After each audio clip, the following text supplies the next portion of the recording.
105.1 The GOAT in New Radio Sports Network. Tim Coles joining you from Fish Creek, where Gibraltar falls the NEW Lutheran Oneida Nation 43-26.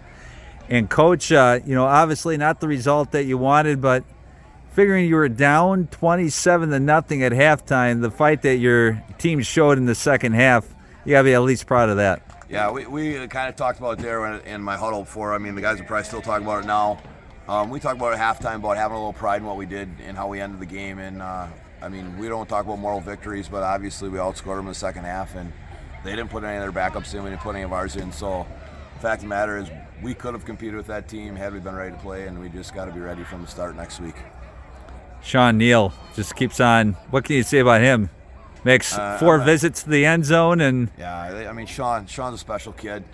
For somebody who hasn't, like I said, he hasn't played since 6th grade. I haven't hid that fact. Anybody that knows it knows it. And you come out and watch us, and when he gets the ball, the funny thing is, a lot of times I'd like to tell kids not to take a hit, but somehow he always seems to find a guy to run into out there. And if we could ever get him to not run into guys, we might get even more yards on some of them carries. It'd be pretty special. But, Sean's a warrior. I hate using that word. It's got some different connotations, but this is actually the first game all year where he finally came to us on the sideline and said, I'm spent, I got nothing to give. And then in the fourth quarter, we had a minute left when we were still trying to score some points. And I can respect that because clearly, he's out there every play of every game. And for a kid who hasn't played organized football in 6 years, it's amazing what he's actually doing for us. And what were some of the adjustments that you made in the second half? Or was it simply just that, hey, guys, we're down big. How do you want to end this game? I'll be honest, we didn't adjust a whole lot. Clearly we had parents tonight. We didn't get done with that as early as I'd like. We just talked about actually being disciplined and playing what you've been coached to do and following through with what we've taught them to do. We made the adjustments this week we were happy with. Clearly 77 on the D-line was a lot for us to handle, and then Owen got hurt there and we tried to put him in at guard and he just couldn't go, and so clearly we don't have quite the same strength at center when Owen goes out. He's clearly the strongest kid on our team. And so we had to make a couple adjustments, but really what it was just trying to hit the hole a little quicker. So we technically ran the same play, but we called it something different so the kids would try and hit the hole faster.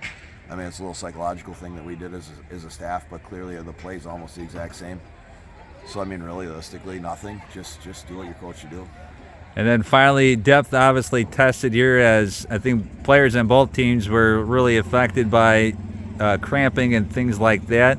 But on the plus side, you're getting players to move around, maybe get some reps at different positions, and we saw some of the younger guys also squeak in there as well. Yeah, by necessity tonight we had a Dorian Zoccolo, one of our freshmen, go in and play a little bit of a running back position.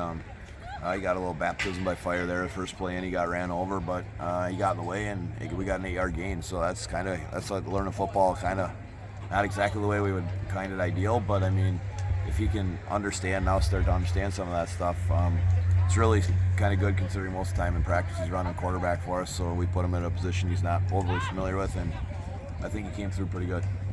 And then finally, next week, I don't think you need to talk to your players too much about how they get up for Gibraltar Sevastopol.